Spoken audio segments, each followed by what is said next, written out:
Hi, welcome back to the color video. So I have to say I watched so many of the color theory videos or color wheel videos, or I tried to watch because all of them were so long that I was like, I'm never going to use everything. So there is of course a scientific basis and blah blah blah, and there are so many better and more detailed videos. Although I am kind of a science person, but I wanted to keep it simple. So the important thing is that I will also cheat a little bit here because this color wheel did not turn out to be a very good one, and you can see in the video why.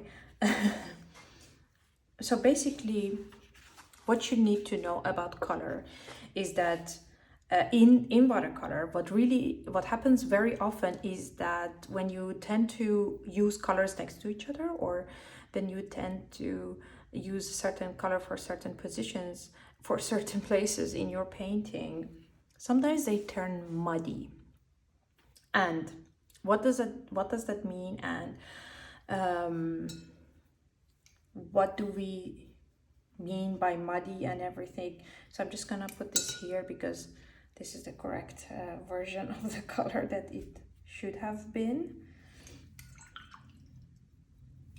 I think I could have just used my palettes and not try to be so perfect or not to. Well, actually this is a good practice. Please try to make it for yourself. But I think you guys get the idea. What I want to show you. So every color that complements each other, for example, you can see now you have yellow and you have purple. And yellow and purple are complementary colors. If even you check in digital painting, when it goes from yellow to, when you want to like change the hue of your painting, when you go from a yellow or purple to yellow, in the middle it turns into gray. And what does that mean in watercolor is that basically that's your muddy point. So if you have a yellow color and your color is not dried and you add a purple, which is a complementary color, what happens is that they make each other muddy, but of course it's also usually depend on the intensity. So complementary colors do certain things. First of all, what are the complementary colors? So this one and this one, basically green and red, blue and orange, purple and yellow. So complementary color basically make your painting pop. So if I have a painting that is like mostly brown, for example, when you use a blue, you can also like search what is a complementary color for this color. Or for example, if you have a painting that is mostly red, when you add green in the background, it makes your painting pop. So basically it makes your painting show itself a lot more, be more vibrant kind of. And when you use tertiary colors with like a primary color, or like colors that are next to each other, basically, then you have some sort of an harmony. So this is the difference. This is the difference that it will give to your painting, and this is basically what you need to know to start using color. And although complementary color make themselves muddy, but it also reduces the intensity. For example, you can have a very intense purple, as you can see here, and if I add a little bit of yellow to it, it decreases a little bit of intensity. It goes to a more nude color, which of course it's fine, but it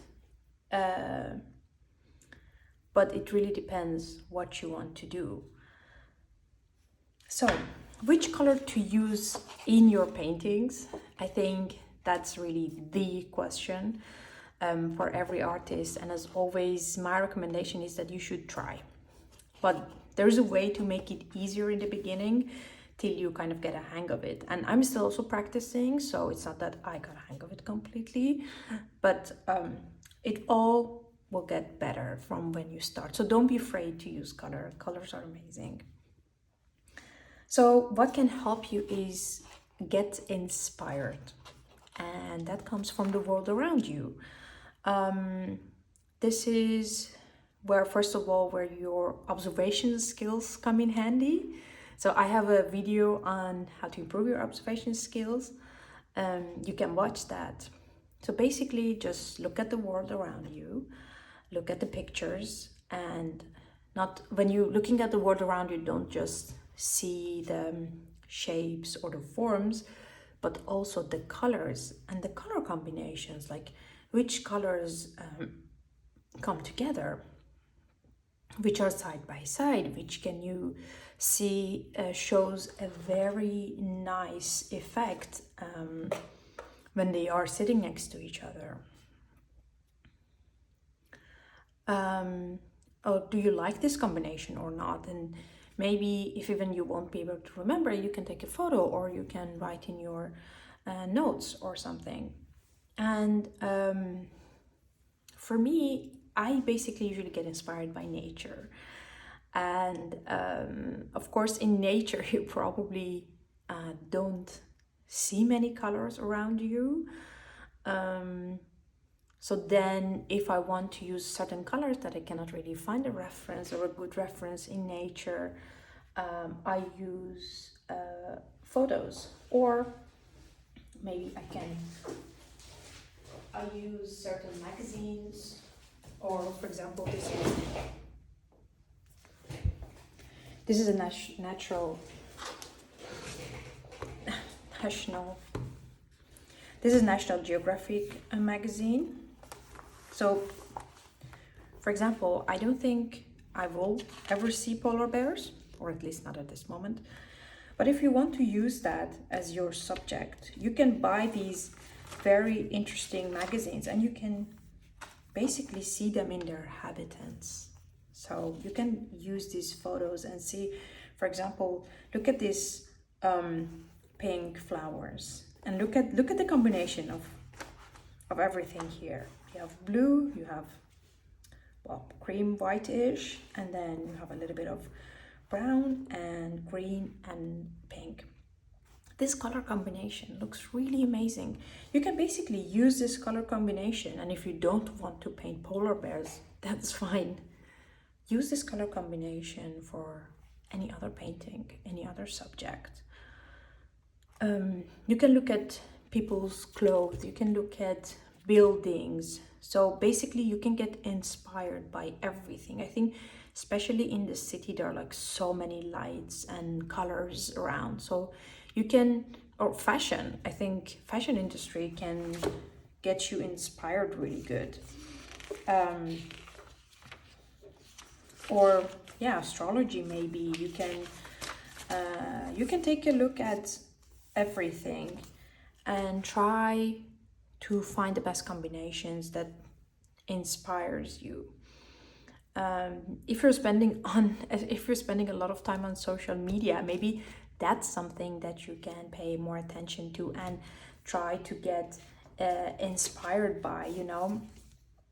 You can just when you watch that social media or whatever the video is, maybe you can just have a good attention to the colors that it's used, and maybe you even start seeing the flaws at a certain moment. So you can just keep this in mind, and every time look for the color combinations that you like to use in your painting.